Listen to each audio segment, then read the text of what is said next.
alaikum ayatina, 1. Oke, wa yuzakkikum, 2, akhlak, wa yu'allimukumul kitaba, 3, wal hikmah, 4, 5, wa yu'allimukum ma lam takunu ta'lamun.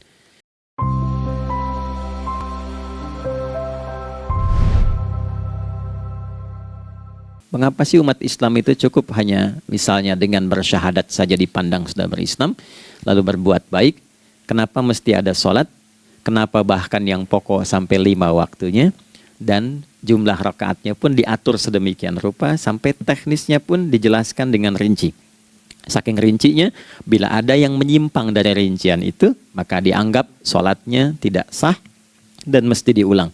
Shallu kama ra'aitumuni usolli, sholatlah kalian seperti kalian persis melihat aku menunaikan sholat. Dan dalam sholat inilah kemudian ada sanad yang tersambung secara ketat, sampai-sampai dalam hadis Muslim nomor hadis 397.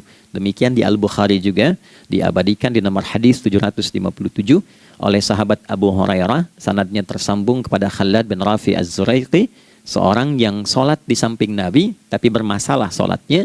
Lalu Nabi meminta beliau untuk mengulangi sholatnya. Sampai 3 kali peristiwa itu, hingga beliau berkata, Ya Rasulullah, au kama qala, alimni ma uhsinu ghairah. Ya Rasulullah, tolong ajarkan kepadaku, karena aku tak punya pengetahuan lebih dibandingkan dari apa yang telah aku kerjakan. Nah, dari dasar ini melahirkan satu pertanyaan kritis, ya, dan juga perlu argumentasi yang kuat secara syariah mengapa kita menunaikan ibadah sholat. Baik teman-teman sekalian, karena waktu kita sangat padat, ya, kita manfaatkan sebaik-baiknya. Saya mohon izin, kajian kita akan lebih fokus kepada inti materi sehingga manfaatnya lebih banyak kita dapatkan. Salat satu-satunya amalan di dalam Islam yang mencakup 4 bagian pokok dalam beragama. Jadi ketika seseorang menetapkan dirinya beragama dan ciri satu nilai agama itu bernilai benar, ya, dalam nanti kalau kita mau komparasikan atau kita riset, itu ciri pokoknya ada 4. 1, ada aspek namanya aspek keyakinan, ya, tauhid atau akidah. Nggak mungkin kan beragama kalau nggak yakin, ya, karena itu pasal 29 ayat kedua itu mengandung nilai keyakinan. Negara menjamin kemerdekaan tiap-tiap penduduk untuk memeluk agamanya masing-masing dan beribadah menurut agama dan kepercayaannya itu. Ya, jadi nggak mungkin kita bisa menghasilkan nilai kepercayaan dan ibadah kalau tidak ada unsur keyakinan. Atau bahasa kitanya disebut dengan iman. Ya, iman itu nanti juga dipaku dalam setiap nilai kebangsaan di konteks Negara Kesatuan Republik Indonesia. Ini yang paling membahagiakan. Jadi mau jadi pegawai apapun itu syarat, ya, salah satu syarat yang melekatnya beriman dan bertakwa kepada Tuhan Yang Maha Esa, gitu kan? Ya, kemarin saya di BPK itu ada 11 bab Romawi, 40 pasal. Ya, di bab yang keempat pasal 13 tentang pemberhentian dan pengangkatan itu ada 11 poin. A sampai K. Di poin B yang keduanya, syarat menjadi bagian dari anggota BPK itu beriman dan bertakwa kepada Tuhan Yang Maha Esa. Baik, di Undang-Undang Pendidikan, Sisdiknas nomor 20 tahun 2003, itu kalau kita baca dari poin menimbang ada 4, di poin B-nya saja sudah ada iman. Ya, Undang-Undang Dasar 1945 mengamanatkan pemerintah mengusahakan satu sistem pendidikan, ya, nasional yang meningkatkan keimanan dan ketakwaan pada Tuhan Yang Maha Esa serta akhlak mulia, baru mencerdaskan kehidupan bangsa. Ya, secara singkat, 1, agama dianggap benar kalau ada doktrin keimanan, ada akidah, ada tauhidnya. Yang kedua, ada ibadahnya. Ya, sebagai pembuktian kita beriman, buktinya apa? Ya kan? Saya beriman kepada Tuhan, kita tetapkan, misalnya Allah. Apa pembuktian keberimanan kita kepada Allah? Ya, kan pembuktiannya itu mesti diwujudkan dalam bentuk sikap. Sikap itulah yang disebut dengan ibadah. Nah, konsepsi ini ada di Quran surah ke-20 Thaha di ayat ke-14. Innani anallahu la ilaha illa ana fa'budini.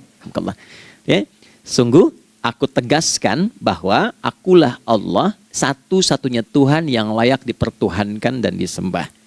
Ketika Anda mempertuhankan aku, fa'budni, maka buktikan kebertuhananmu kepadaku dengan menyembahku. Karena itu namanya Allah punya 2 arti. Satu yang dipertuhankan, kan? Ilahun wahid. Yang kedua yang disembah. Ya, jadi yang dipertuhankan dan sembah. Oke. Tiga. Yang ketiga harus punya unsur praktikal atau implementatif dalam interaksi kehidupan. Ya, jadi bukan cuma nyembah Tuhan, bimbingan kehidupannya apa? Implementasi dari ibadah itu. Ya, ciri umat beragama itu kan bukan hanya sekedar saya yakin, beriman, saya ibadah. Terus bukti ibadah itu dibawa dalam berinteraksi hariannya seperti apa wujudnya. Ya, makanya ketika dulu orang itu jujur, orang itu bangga dengan kejujurannya bukan sebagai orang jujur, tapi sebagai muslim. Jadi ketika ditanya, kenapa Anda jujur? Karena saya muslim. Ketika ada seorang penggembala di Sahara yang sangat gersang, diuji oleh Umar bin Khattab, ingin diambil kambingnya, kan kisahnya viral kan? Baik ya? Oh, tapi ini bukan punya saya. Bilang aja pada tuan Anda, kalau kambingnya hilang satu dimakan serigala. Lantas di mana Allah? Jawaban itu yang menggetarkan kepada jiwa. Jadi kebenaran yang diungkap dengan sikap kejujuran itu implementasi nilai beragama. Nah, jadi praktek ibadah ada di muamalah. Oke, satu akidah, akidah dibuktikan lewat ibadah, ibadah diimplementasikan dalam muamalah. Itulah sebabnya nanti seluruh bagian tubuh kita ketika digunakan untuk bersifat dan bersikap, itu ada tuntunan iman di dalamnya. Oke? Misal, saya tanya begini ya, ini mukaddimah ya, kita belum mulai nih.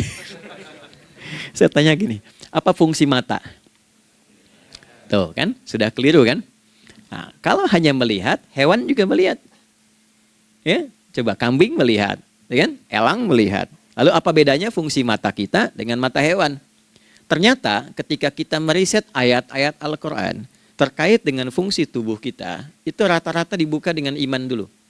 Quran surah 24, surah Cahaya, ayat 30 untuk laki-laki, 31 untuk perempuan.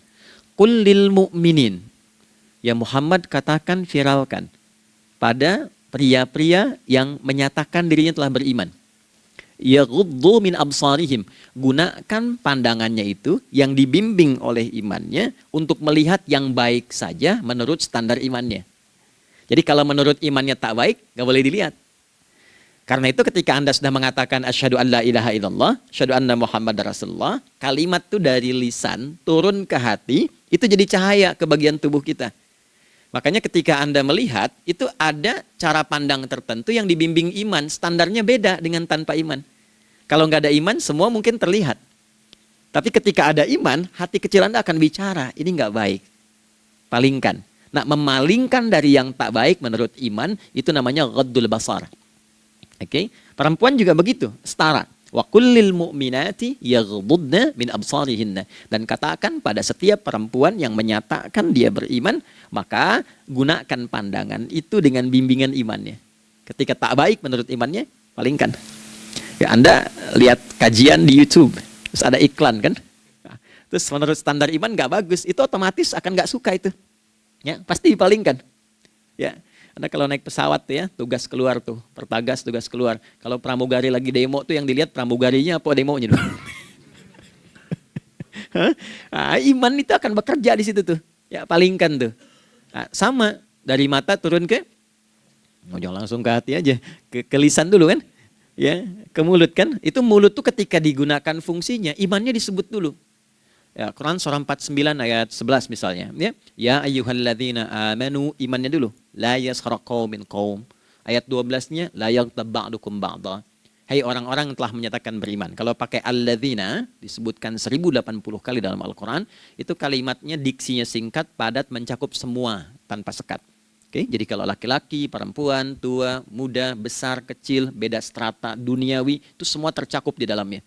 Hei semua yang telah menyatakan beriman, gunakan imanmu untuk membimbing lisanmu bertutur. Kalau masih merasa punya iman, jangan gunakan lisan untuk mencela, merendahkan orang. Untuk bergibah, membuat hoax. Didetilkan oleh Nabi, kalimatnya jelas. Man kana yu'minu billahi wal yaumil akhir, falyakul khaira aw liyasmut. Siapapun. Nah, dari alladzina ketika dirinci pakai man. Ya, man itu bentuk tunggal, ya, personal, tapi maknanya general. Jadi kalau Anda, saya, kita baca ayat atau hadis ada man, posisikan Nabi sedang bicara ke kita. Ya, hei Adi Hidayat, posisikan Nabi bilang gitu tuh. Kalau engkau merasa beriman sama Allah dan yakin dihisab di hari kiamat, jaga lisanmu. Katakan yang baik dengan bimbingan imanmu, tak mampu engkau diam. Jadi cukuplah suami istri itu menggunakan satu hadis ini, pasti sakinah itu muncul dalam kehidupan rumah tangganya. Ya, itulah sebabnya kenapa sakinah didahulukan dibanding mawaddah. Hati-hati ya, Mbak, walaupun namanya sakinah nggak ada ini nggak akan datang tuh ketenangan tuh. Ya, ada yang tahu nggak rahasianya? Kenapa sakinah duluan dibanding mawaddah? Ya, 5 juta. Ya, waktu habis karena padat sekali. Maddah jamaknya mawaddah, rasa kasih yang tumbuh dari pemberian materi. Jadi kalau rumah tangga itu ingin cenderung pada kebahagiaan, boleh berbagi dengan materi. Ya, istri cemberut, Anda datang dengan senyuman, sayang, kenapa? Ya, ini emas 2 kilo, nah itu pasti sehat lagi tuh. Ya, itu mawaddah. Tapi maaf, walaupun Anda mapan bekerja, harta cukup melimpah, ruah, tapi tidak ada ketenangan di rumah tangga, tidak ada sakinah, maka hampa kehidupan rumah tangga itu. Itulah sebabnya kenapa di Quran sakinah lebih dulu dibandingkan dengan mawaddah. Saya tanya ibu deh, ibu pilih mana? Kaya tapi gelisah atau miskin tapi tenang? Oke. Saya paham itu. Saya paham. Suami juga sepakat semuanya. Ya, artinya apa? Kita nggak bisa menghilangkan unsur ketenangan. Oke, itu hanya pembuktian argumentatif ya, supaya kajiannya lebih kepada argumen. Jadi ada akidah terkorelasi dengan ibadah, implementasinya di aspek muamalah. Nah, nanti cara bermuamalahnya diatur lewat akhlak namanya. Bagaimana bermuamalah yang baik? Kan Anda, maaf ya, berekspresi kepada pimpinan dengan kawan kan berbeda. Oke, kepada orang tua dengan anak kan lain. Nah, yang mengatur interaksi kita sehingga terjalin harmoni yang baik, itulah yang disebut dengan akhlak. Nah, 4 poin inilah yang menjadi inti dakwah Nabi SAW ketika diutus oleh Allah Subhanahu wa Ta'ala. Memastikan 4 ini bisa optimal kita lakukan dalam kehidupan. Bonusnya yang kelima, selalu meningkatkan inovasi sehingga selalu mendapatkan hal baru dalam kehidupan. 5 ini digabungkan di Quran surah kedua Al-Baqarah di ayat 151. Kama arsalna fikum rasulam minkum yatslu alaikum ayatina. 1, oke, wa yuzakkikum. 2, akhlak. Wa yuallimukumul kitaba. 3, wal hikmah. 4, 5, wa yuallimukum ma lam takunu ta'lamun. Kelima-limanya ini digambarkanlah dalam bentuk ibadah yang melatih kita sebagai pondasi awal menuju dan memantapkan 5 hal ini, yaitu sholat. Itulah sebabnya kenapa sholat yang pokok dilakukan 5 waktu dalam sehari untuk mewujudkan 5 hal ini dalam kehidupan, dan satu-satunya ibadah yang mengumpulkan 5 aspek ini dalam prakteknya hanya sholat.